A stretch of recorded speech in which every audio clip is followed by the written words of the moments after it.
Hey everybody, this is Derek, Lycan 101. Welcome back to the page of many things. In today's video, we are going to be doing another Pathfinder product review, finishing up our Book of the Damned series with the Pathfinder campaign setting, Book of the Damned, Volume 3, Horsemen of the Apocalypse by Todd Stewart. So, if you haven't seen the other two installments of the Book of the Damned series, this is a three-part book series put out by Paizo Publishing. And what it is that each book focuses on a different setting within the dimensions, the outer realms of the universe. The first one was Hell. The second one was the Abyss, and now we go to Abaddon, the lair of the daemons and the Horsemen. So what are you getting in this product? Well, as always, 62 pages, full color throughout, great stuff. Focuses primarily, like I said, on the four horsemen of the apocalypse, and I'll show you guys a couple of quick pictures so you get a picture of or an idea of what we're talking about. And it also discusses the realm of Abaddon, where the horsemen are from and the daemons are from. Now, in terms of the layout of Abaddon, it doesn't give you much. It just gives you about 2 or 3 pages, but it doesn't go into, there's no map, there's no real layout, so it's all up in your head, which is, I mean, I suppose it's good for some people, but I would have liked to see a map. Just because that way I can keep it organized myself. Then we go into the four horsemen of the apocalypse, horsemen of pestilence, death, famine, and war. And here's a picture of death. Right there, that's pretty cool. And you can worship them in terms of what they offer, how you can worship, what they expect, and what you can get as a reward. There goes through many details, and then it goes into what I think is the best part about this book, the Chapter 2, Daemons, where it details all the daemons that exist. And for those of you who are saying, Derek, you're saying demons wrong. No. It's daemons right there. D-A-E-M-O-N-S. Those appear sporadically, I think, starting in Bestiary 2, I think, with a little bit more in Bestiary 3. Don't quote me on that, I could be wrong.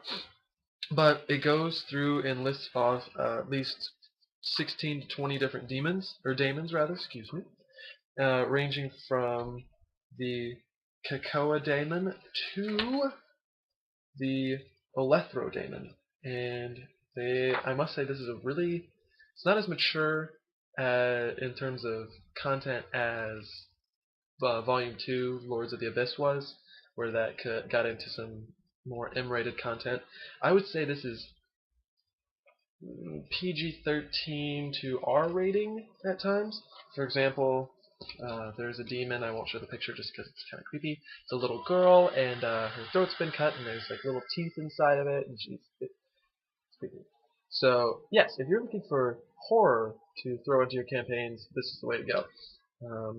Then we get into, there's some demonic harbingers, and then the part that I've been waiting for since I started picking up this book series, worshipping daemons and all that you can do with them. This ranges from magic circles to summonings to quite possibly one of my favorite things in D&D in general, in role-playing games in general, the soul trade.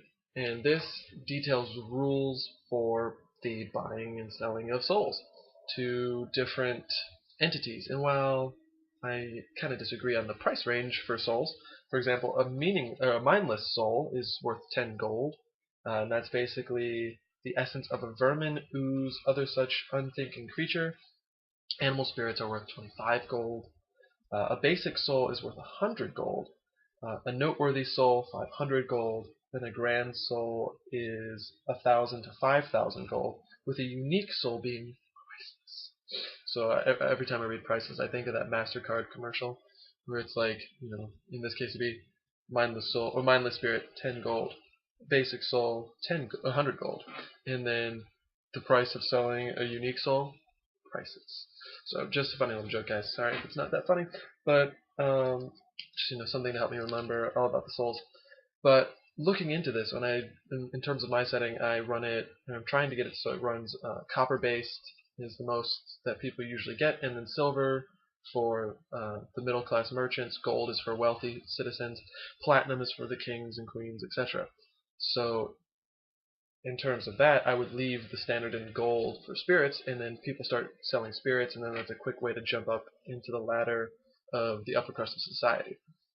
Just a thought to throw out there for those of you who are thinking maybe initially these are lower prices. Then there's a wonderful 2-page section on daemon cults, and it gives you an example of one and how you can run them. And then we get to quite possibly the greatest prestige class of all time. The Soul Drinker. Yep, that's right. You drink people's souls. Anything that you can kill, you can then drink it up. I drink your milkshake, I drink it up. If you don't know what that reference is from, I'm sorry. Google it. Anyway, Soul Drinker.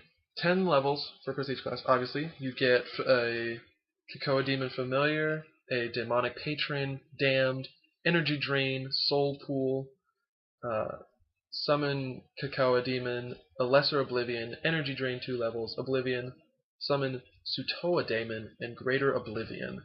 And basically what you do is you're going to pick one of the 4 horsemen to be your patron and then gain different abilities and siphon souls from your slain enemies to then feed your daemonic masters. Then we get into a few new demonic spells. Then we get into Fragments of Abaddon. And we get some cool artifacts and different magic items. That's a ring that obviously would not be one to be put on because it bites into your flesh. And then, of course, we get the amazing new addition of about 10 different daemons in the bestiary section. These ranging from CR3 all the way up to CR19. I think there's actually one that goes above that. Let me just check real quick. Is it above? Nope. Okay, 19 is the highest, and I'll show you that, which is quite possibly one of the coolest pictures of artwork I've seen in a long time. Look at that. Look at that guy. Look at that. What is that? It's got like some cat-like tusks and bird wings and human body, and I don't know. But it has some crazy abilities and gargantuan outsider, so yeah. 319 health, AC 34. It's crazy. This has some scary monsters, and throughout it has the wonderful curator's notes about the Book of the Damned. All in all, this has to be my favorite of the Book of the Damned series, and it's just because there's new stuff throughout. It's not a rehash of anything. I mean, as far as I know, I haven't seen Abaddon listed in terms of its own separate splat book anywhere. In terms of old 3.5 stuff, if I'm wrong, put it in the comments below. Let me know, and I'll go check that out too. But this is spectacular. This isn't a rehash of the 9 layers of hell, or this isn't. Or is it 7? I don't know. I'm a little off this morning. I apologize, guys. And if I sound a little stuffy, it's battling allergies. There's also, the Abyss in Volume 2, but again, that's new, old information turned into Paizo's edition. This is all new for me. I've never seen anything like this. This final review of this right here, Horsemen of the Apocalypse, what is my rating? 5 stars. And simply because it's new content, it is expanding on an area that a lot of people want to see in terms of monsters. And it's just great. I mean, who doesn't want to go worship at Death's feet and, get to be a soul drinker or worship in demonic cults? This is the dark side of Dungeons and Dragons and role-playing games and Pathfinder. This is cool. This is what everybody wants to secretly do. So, you heard it here first, guys. 5 stars. Book of the Damned, Volume 3, Horsemen of the Apocalypse, Todd Stewart. Great stuff.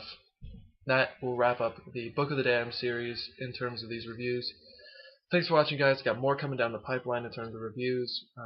Be on the lookout. There's going to be a continuation of the Skull and Shackles reviews. There's going to be Freeport Companion.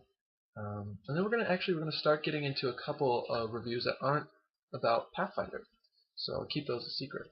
So you'll see what those are coming down the line soon. Thanks for watching, guys. I've been Derek, Leica101. This is the Page of Many Things.